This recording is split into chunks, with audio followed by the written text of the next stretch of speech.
What if the very foundations of our global financial system are being secretly rebuilt, and only a select few understand the technology that will soon power it all?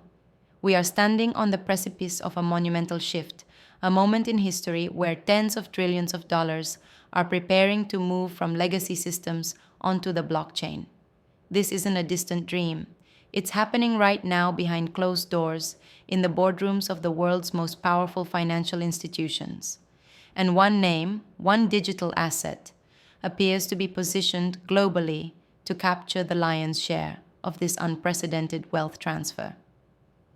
Today, we're going to explore the connections, the secret meetings, and the infrastructure being laid that points to a future dominated by Ripple and XRP. The question is, are there any companies left that can even compete? Before we delve into the shadows of high finance, it's crucial to understand that navigating this new landscape requires more than just watching the news. It requires a blueprint. That's why I've spent over a decade researching and actively investing to create the XRP Millionaire Blueprint. This isn't just another PDF guide. It's a culmination of over 10 years of deep dive analysis and hands-on experience, distilled into a step-by-step system that shows you how to spot the next colossal opportunities before the mainstream even knows they exist. The path to understanding this financial revolution is waiting for you. The link is right there in the description. Now, let's talk about the titans of finance. Giants like BlackRock CK, which manages a staggering $253 trillion, and Vance, with its $132 billion, are actively working to tokenize their money market funds and bring them on-chain. But here's the astonishing part. Out of BlackRock's $12.5 trillion, a mere $2 billion has been tokenized. For Van, it's just $74 million out of $132 billion. This is barely a single drop in an ocean of capital. This tells us we are at the very, very beginning. As these institutions and countless others just like them prepare to move trillions, they have one non-negotiable requirement. They must partner with a company and a digital asset that has absolute legal clarity within the United States. In the current landscape, that points to one entity, Ripple and its native asset, XRP.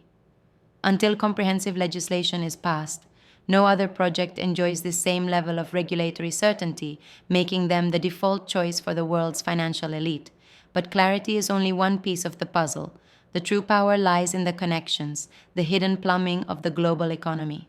Through a recent strategic acquisition, Ripple has ingeniously integrated itself with the core payment rails that make the world go round.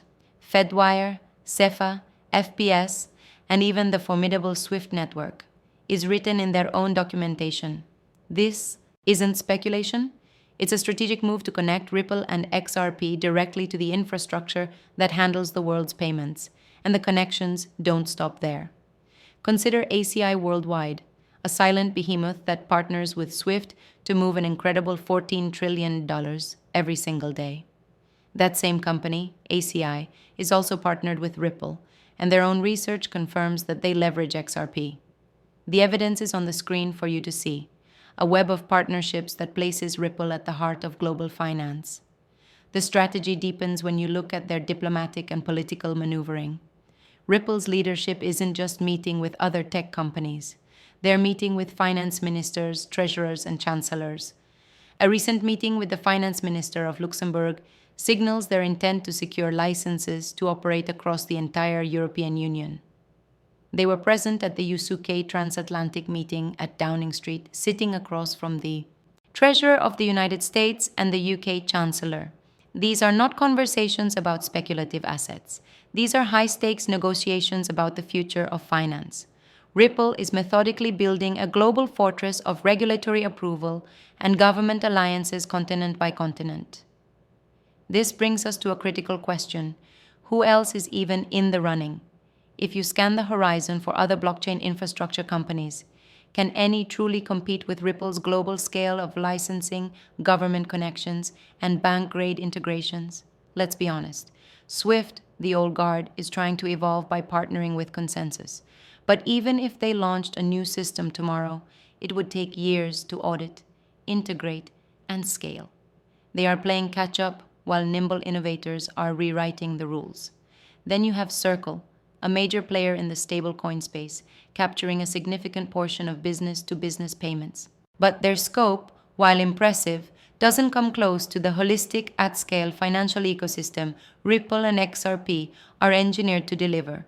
You can list other names: Coinbase, Kraken, Bitstamp, all vying for similar licenses, but none possess the complete integrated package that Ripple has painstakingly assembled.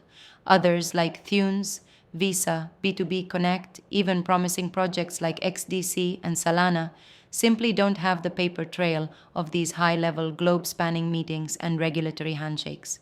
The evidence just isn't there in the same overwhelming volume. To handle trillions of dollars, you need more than just a payment rail. You need a vault. This is why Ripple's launch of its bank-grade custody solutions is such a monumental development. Because Ripple executives are in the room with regulators and policymakers, they know exactly what features and security protocols are required for global approval. They are building their systems not for the crypto market of today, but for the tokenized financial world of tomorrow. Ripple Custody provides the foundational software to secure, transfer, and settle any type of tokenized financial asset. This is critical because the market for custodied crypto assets is projected to explode to $16 trillion by 2030. And who is one of their key partners in this venture?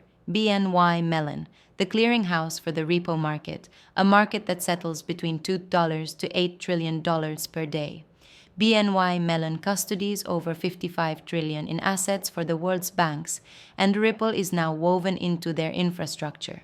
You have to start wondering, at what scale is this technology truly meant to be used?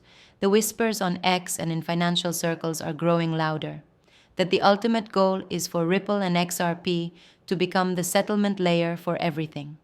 The stock market, the bond market, derivatives, and all the money market funds being brought on-chain.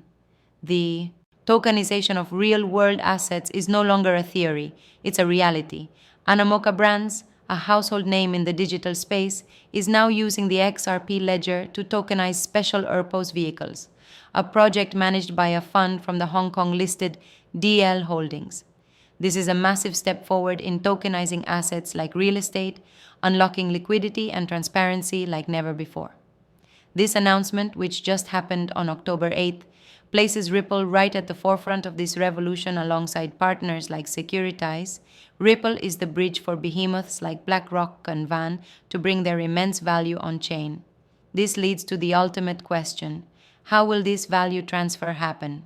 Will it be a slow, steady drip over several years? Or once all the systems are tested and the regulators give the green light, will we witness a flip of the switch moment, a single event where trillions of dollars are brought on-chain almost instantaneously? Many believe this is the only logical endgame. Ripple's global campaign continues to expand. A new partnership with fintech Bay in Bahrain is set to launch pilot digital asset projects across the Middle East and Africa, opening up new corridors for stablecoins and other assets. At the same time, their marketing has become impossible to ignore. Enormous advertisements plastering Washington, D.C.'s Union Station are not just for show. Advertising in the heart of the nation's capital, where financial policy is born, is a statement of power and credibility. It signals to the entire financial sector that Ripple is a serious permanent fixture. As one financial commentator, Lord Belgrave, pointed out, XRP's true value won't be discovered on retail-driven exchanges. Its price becomes clear when it operates on the rails it was designed for: institutional settlement, cross-border flows, and on-ledger utility. That is where the $1 quadrillion payments problem is solved. We know that nearly every major central bank, from the ECB to the World Economic Forum, has explored technologies similar to Ripple's for their central bank digital currency pilots. Ripple is officially working with over 20 central banks, yet only 6 or 7 of those partnerships have been publicly announced. This begs the question, who are the others they're working with behind the scenes? The ECB has tested their tech. The Bank of France and the Bank of England have too. It's not a stretch to imagine similar work happening in Australia, South America, Africa, and India. When you piece it all together, it becomes clear that Ripple isn't just building a company. They are being handed the keys to the world's financial kingdoms. The financial world as we know it is about to be reshaped, and the blueprints for this new era are being finalized as we speak. If you've ever felt like you were on the outside looking in, now is your chance to get ahead of the curve. The XRP Millionaire Blueprint was designed to give you the clarity and foresight needed to navigate this once in a generation wealth transfer. Don't let this opportunity pass you by. Grab the guide from the link in the description below and take the first step towards securing your financial future. What we are witnessing is the methodical construction of a new global financial architecture. Looking at the evidence from regulatory clarity to institutional partnerships and central bank collaborations, it's hard to argue against the conclusion that over the next 5 to 10 years, Ripple and XRP are firmly in the driver's seat. The journey is just